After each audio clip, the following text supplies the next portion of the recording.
يا شيخ ما قصة العزير؟ هل قال اليهود أن عزير ابن الله؟ قالت اليهود عزير ابن الله وقالت النصارى المسيح ابن الله، ذلك قولهم بأفواههم. وقالت اليهود عزير ابن الله.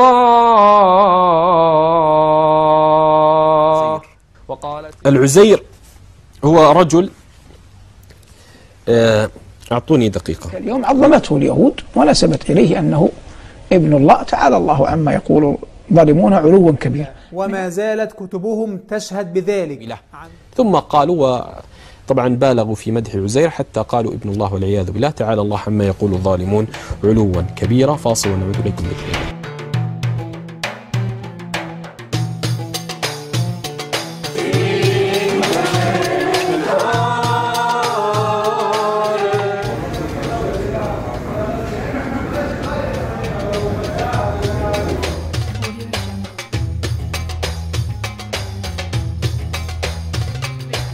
תגיד, אתה מאמין שעוזייר הוא בן השם?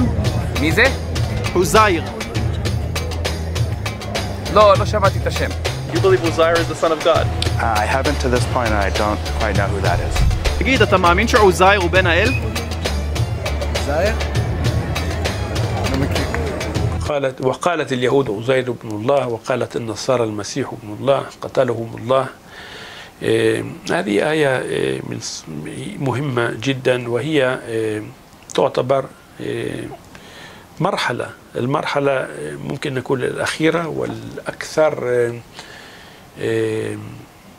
جدلا، أكثر جدلا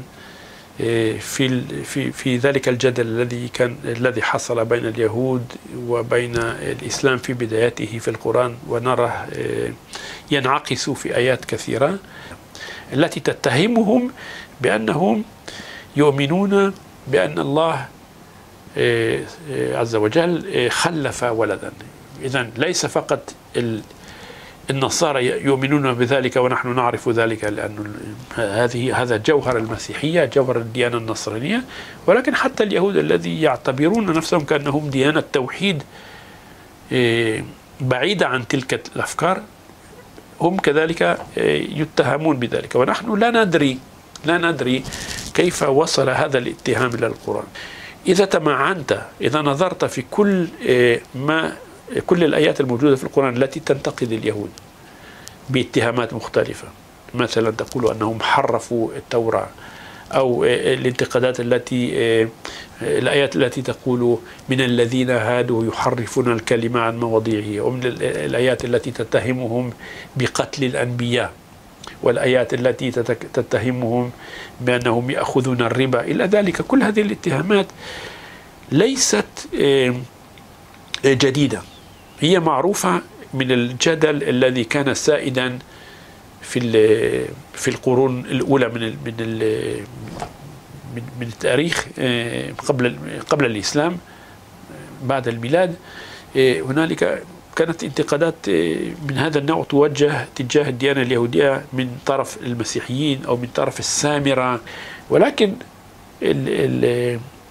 الآية الاستثنائية التي لا نرى لها شبيه في حضارات أخرى هي هذه الآية.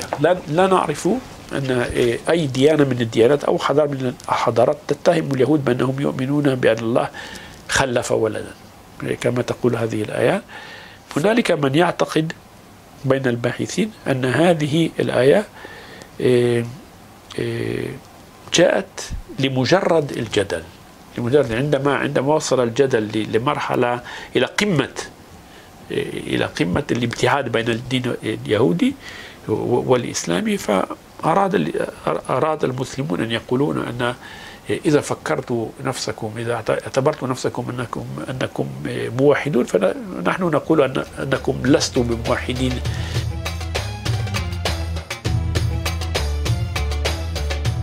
إذن من هو عزير؟ السؤال هو من هو عزير ولماذا عزير؟ في القرن الخامس قبل الميلاد ظهر شخص عظيم من أعظم الشخصيات في الديانة اليهودية، النبي عزرا أو عزرا الكاهن أو عزرا الكاتب أو عزير عليه السلام. ושמעת את השם עזרא, עזרא הסופר? בטח. ואתה מאמין שעזרא הוא בן האל כמו שישו הוא בן האל? How about Ezra the scribe? Have you heard of Ezra?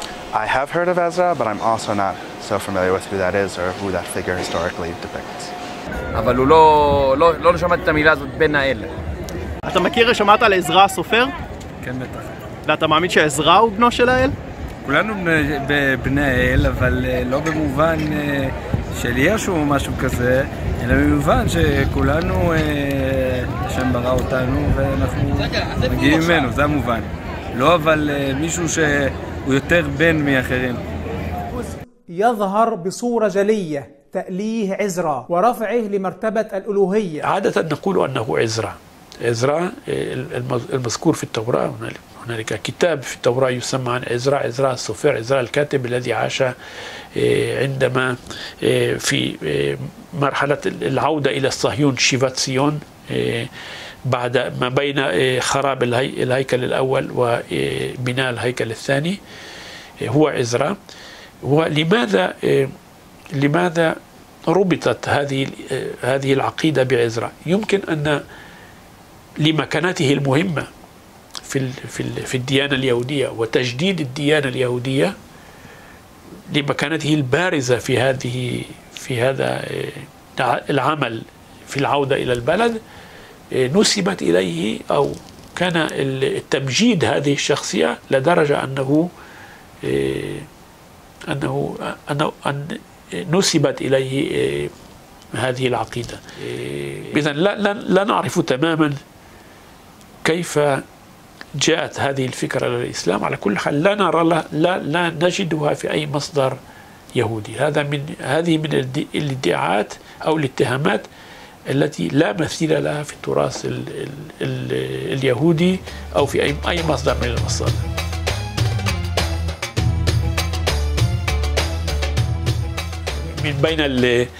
من بين الآراء التي عرضت خلال البحث الاستشراقي، كان من قال أن عزير يمكن أن يكون أوزيريس المصري، ولكن أنا لا أعتقد ذلك. لا أرى هناك أي علاقة بين أوزيريس وعزير. ليس هنالك بعض القرابة في الاسم، ولكن من ناحية المضمون ليست هناك أي علاقة. وهنالك من قال، ما اعترض أن عزير أتت من كلمات عزير